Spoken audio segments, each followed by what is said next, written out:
മുജാഹിദ് എന്ന് പറഞ്ഞാൽ അത് അവരുടെ ഇഷ്ടത്തിനനുസരിച്ച് ദീൻ പറയാണ്, ലോകത്തുള്ള ദീനല്ല. ഇത് സ്വീകരിക്കാൻ വേണ്ടി പോയ രംഗാണ്. ഇതൊക്കെ വലിയ രസകരമായ കാര്യങ്ങളാണ്. ഈ കൂട്ടത്തില് നിങ്ങൾ ചിന്തിക്കേണ്ടത്, ഇവിടെ ഇതാ ഒരു ഫൈസൽ മൗലവി എന്ന് പറഞ്ഞ ഒരു വ്യക്തി ഉണ്ട്. ഇത് ജിന്ന് തൗഹീദിന്റെ ആളാണ്. അതായത് ജിന്നുകളോട് സഹായത്തിന് വേണ്ടി തേടിയാൽ അവരെ മുജാഹിദിന്റെ ഭാഷയിൽ പറയുകയാണെങ്കിൽ അവരെ വിളിച്ച് പ്രാർത്ഥിച്ചാൽ, കാരണം സഹായം തേടുക എന്ന് സുന്നികൾ പറയുന്നതിന്, സുന്നികൾ മഹാന്മാരോട് സഹായം തേടുക എന്ന് പറയും. അതിനെക്കുറിച്ച് അവർ പറയാറുള്ളത് മഹാന്മാരെ വിളിച്ചു പ്രാർത്ഥിക്കുക എന്നാണ്. അപ്പൊ അവരുടെ ഭാഷയിൽ നിന്ന് ഞാൻ സംസാരിക്കുകയാണ്. ജിന്നുകളെ വിളിച്ച് പ്രാർത്ഥിച്ചാൽ ഇസ്ലാമിൽ നിന്ന് പുറത്തു പോവുകയില്ല എന്ന് വിശ്വസിക്കുന്ന ഫൈസൽ മൗലവി, എന്നാൽ അത് കടുത്ത തെറ്റാണ് എന്ന് വിശ്വസിക്കുന്ന KN വിഭാഗത്തിന്റെ നേതാവ്, ഇവർ തമ്മിൽ വലിയ പ്രശ്നമുണ്ട്. അതായത് ഇദ്ദേഹത്തിന്റെ കാഴ്ചപ്പാട് പ്രകാരം ഇയാൾ കടുത്ത മുസ്ലിം വിരോധിയാണ്, അതായത് തൗഹീദ് കിട്ടാത്ത ആളാണ്, അവര് ശിർക്കിന്റെ ആളുകളാണ്.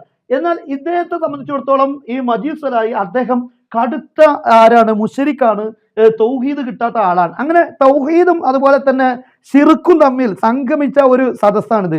ഒരു ഭാഗത്ത് ശിർക്കുണ്ട്, ഒരു ഭാഗത്ത് തൗഹീദുണ്ട്. അല്ലെങ്കിൽ ഒരു ഭാഗത്ത് ഇവിടെ തൗഹീദാണെങ്കിൽ ഇവിടെ ശിർക്ക്, ഇവിടെ ശിർക്കാണെങ്കിൽ ഇവിടെ തൗഹീദ്, ചെറിയ മാറ്റങ്ങൾ. എന്നാൽ ഇദ്ദേഹം ഈ ഇമാം ഏത് തൗഹീദിന്റെ വാക്താക്കളാണ്? അതായത് ഈ തൗഹീദാണോ സ്വീകരിച്ചത്, ഈ ഭാഗത്തെ തൗഹീദാണോ സ്വീകരിച്ചത്? ഈ കാലത്ത് നമുക്ക് വലിയ ഒരു അഭിപ്രായ വ്യത്യാസമുണ്ട്.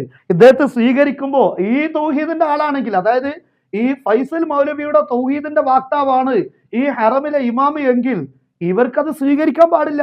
അവര് എങ്ങനെ ഇമാമായി കൊണ്ടുവരും? അവരെങ്ങനെ അദ്ദേഹത്തെ ഇസ്ലാമിക കാര്യങ്ങൾക്ക് നേതൃത്വം അദ്ദേഹത്തെ ഏൽപ്പിക്കും? പാടില്ലല്ലോ. ഇനി ഇവര് പറയുന്ന തൗഹീദാണ് ഇദ്ദേഹത്തിന്റെ കൂടെയുള്ളത് എങ്കിൽ ഫൈസൽ മൗലവി ഇയാൾ എന്ത് ചെയ്യും? ഇയാളെ അടുപ്പിക്കാൻ പാടില്ല. ഇവരെ കോളേജിലൊക്കെ കൊണ്ടുപോയി കുട്ടികൾക്ക് ക്ലാസ് എടുക്കുകയും മറ്റൊക്കെ ചെയ്തിട്ടുണ്ട്. എങ്ങനെ സംഭവിക്കും?